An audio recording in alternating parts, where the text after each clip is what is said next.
Bangla cinema প্রেমীদের জন্য আবারও আসছে এক বিশাল চমক।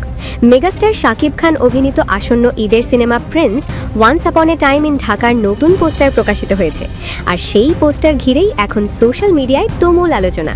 এই নতুন পোস্টারের সবচেয়ে বেশি নজর কেড়েছে ভারতীয় অভিনেতা দিব্যেন্দু ভট্টাচার্যের ভয়ঙ্কর লোক। পোস্টারে তাকে দেখা যাচ্ছে একজন আফগান পাঠান চরিত্রে।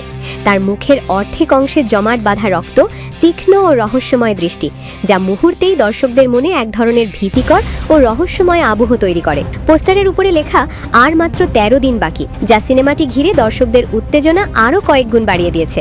সিনেমাটির পরিচালক আবু হায়াত মাহমুদ নিজের সোশ্যাল মিডিয়ায় পোস্টারটি শেয়ার করে এটিকে বলেছেন একটি রহস্যময় উপস্থিতি।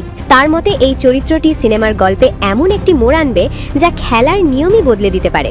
অভিনেতা দিব্যেন্দু ভট্টাচার্য ইতোমধ্যেই তার শক্তিশালী অভিনয়ের মাধ্যমে ভারতীয় ওয়েব সিরিজে ব্যাপক জনপ্রিয়তা অর্জন করেছেন। তার উল্লেখযোগ্য কাজগুলোর মধ্যে রয়েছে সেক্রেট গেমস, মির্জাপুর, জামতারা সবকা নাম্বার আয়েগা।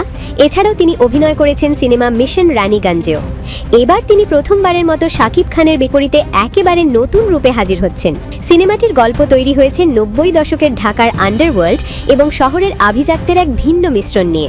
এই গল্পে দুই দেশের তারকারা একসঙ্গে কাজ করায় দর্শকদের আশা সিনেমা হলে তৈরি হবে টান টান উত্তেজনা এবং থ্রিলিং অভিজ্ঞতা। ক্রিয়েটিভ ল্যান্ড ফিল্মসের ব্যানারে নির্মিত এই সিনেমায় শাকিব খানের বিপরীতে দেখা যাবে তাসনিয়া ফারিন, জ্যোতির্ময়ী কুণ্ডু। এছাড়াও গুরুত্বপূর্ণ চরিত্রে অভিনয় করেছেন শেরিফ সিরাজ, মাহমুদ লোকনাথ দে, পিয়ান সরকার, মৃত্যুঞ্জয় ভট্টাচার্য। সিনেমাটির চিত্রগ্রাহক হিসাবে কাজ করেছেন অমিত রয় এবং শৈলেশ আওয়াস্থি। সবকিছু ঠিক থাকলে সিনেমাটি আসছে ঈদ আল ফিতরে দেশের প্রেক্ষাগৃহে মুক্তি পাবে, আর তাই এখন থেকেই দর্শকদের মধ্যে শুরু হয়েছে ব্যাপক কৌতূহল।